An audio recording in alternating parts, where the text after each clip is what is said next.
Rahu, the mirage of desire. What you chase chases you back. Some planets command, some planets nurture. But Rahu tempts. It makes you want something so badly. Success, love, knowledge, power, peace. Yet the moment you reach it, it feels empty. Wherever Rahu sits, it creates obsession. But Rahu's greatest lesson: you already have what you seek. You just haven't looked in the right place.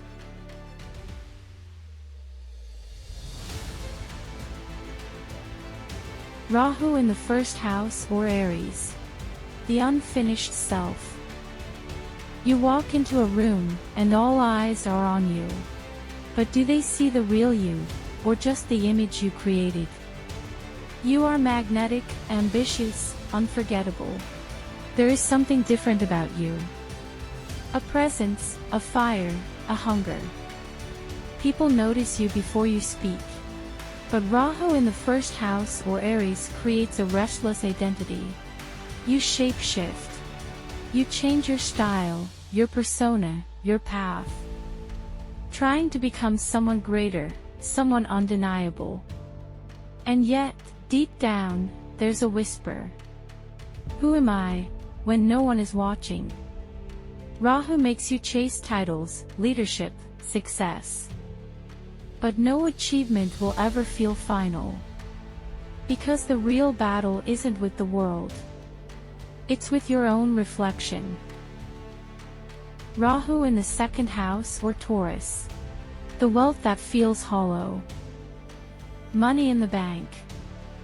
Fine food, luxury, indulgence. You have it all, but why does it never feel enough? You crave wealth, security, material success. You want a name that carries weight, a life of abundance.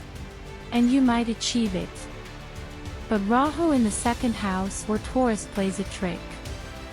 No amount of money, possessions, or status can fill the void that whispers inside you. Just a little more, just another step. And soon, wealth becomes an endless chase. You fear losing what you've built. You fear not having enough. And so you keep going, keep hoarding, keep climbing. Until one day you wonder, what was I really searching for? Because true security isn't found in gold or possessions. It's found in knowing you were always enough. Rahu in the third house or Gemini. The voice that echoes. You speak, you write, you influence. But is your voice your own? You are a master of words. You persuade, debate, charm, captivate. People listen to you, even when you doubt yourself. Rahu in the third house, or Gemini, gives you fearless confidence in communication. But here's the trick. You might say what people want to hear, but do you believe your own words? Your curiosity is endless. You jump from idea to idea, project to project, conversation to conversation. You chase information, skills, knowledge, influence. But Rahu makes sure that the moment you learn something, you're already looking for the next thing. What if your power isn't in talking more, learning more, doing more? What if it's in listening, truly listening, to your own truth? Rahu in the fourth house or Cancer. The restless home. A house, but not a home. A family, but never belonging. No matter where you go, you still feel like a stranger. You want roots, belonging, a sense of safety. You seek a home that feels unshakable, a family that truly understands. But Rahu in the fourth house, or Cancer, creates a restless heart. No matter where you settle, it always feels like something is missing. You move homes, change cities, shift relationships. looking for a place that will finally make you feel whole. But Rahu's trick. Home isn't a place. It's a feeling you must build within yourself. Only when you create inner stability will you find a place where your heart can truly rest. Rahu in the 5th house or Leo. The illusion of greatness. You shine, you create, you inspire. But is the applause ever enough? You are talented, creative, magnetic. There's something about you that stands out. Something unforgettable. Rahu in the 5th house, or Leo, makes you crave recognition, attention, validation. You want to be admired, celebrated, seen. And for a while, you will be. But Rahu will always whisper. What if you lose their attention? And so you keep performing, creating, impressing. Hoping that maybe this time, the applause will last forever. But true greatness isn't in being seen. It's in creating something so real, it speaks for itself. Rahu in the 6th house or Virgo. The fighter's curse. You win every battle. But when will you stop fighting? You are relentless, strategic, unstoppable. Rahu in the 6th house, or Virgo, gives you a mind built for success. You take on challenges, enemies, problems. You work harder, push further, rise faster. You thrive in competition, discipline, the grind. But Rahu turns hard work into obsession. Even when you win, it never feels like enough. You take on more. You work longer. You push yourself harder. Until one day, you realize the real battle isn't with the world. It's with yourself. True strength isn't just in winning every fight. It's in knowing when to put down the sword. Rahu in the 7th house or Libra. The illusion of love. You crave connection. Yet every bond feels like smoke slipping through your hands. Love, relationships, partnerships.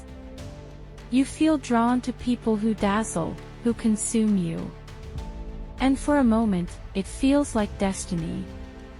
But Rahu in the 7th house, or Libra, makes sure no connection ever feels permanent. You might be obsessed with finding the one. Or you might attract partners who feel mysterious, intoxicating, out of reach. Rahu wants intensity, passion, romance. But the deeper lesson. Are you looking for love? Or are you just afraid to be alone? True love isn't just about finding the right person. It's about becoming whole within yourself. Rahu in the 8th house or Scorpio. The keeper of secrets. You walk through shadows, unafraid. But some doors, once opened, can never be closed. You are drawn to the unknown, the forbidden, the mystical. You want to understand the depths of life, power, and transformation. Rahu in the 8th house, or Scorpio, gives you intensity, magnetism, and insight. But it also gives you obsession. A hunger for control.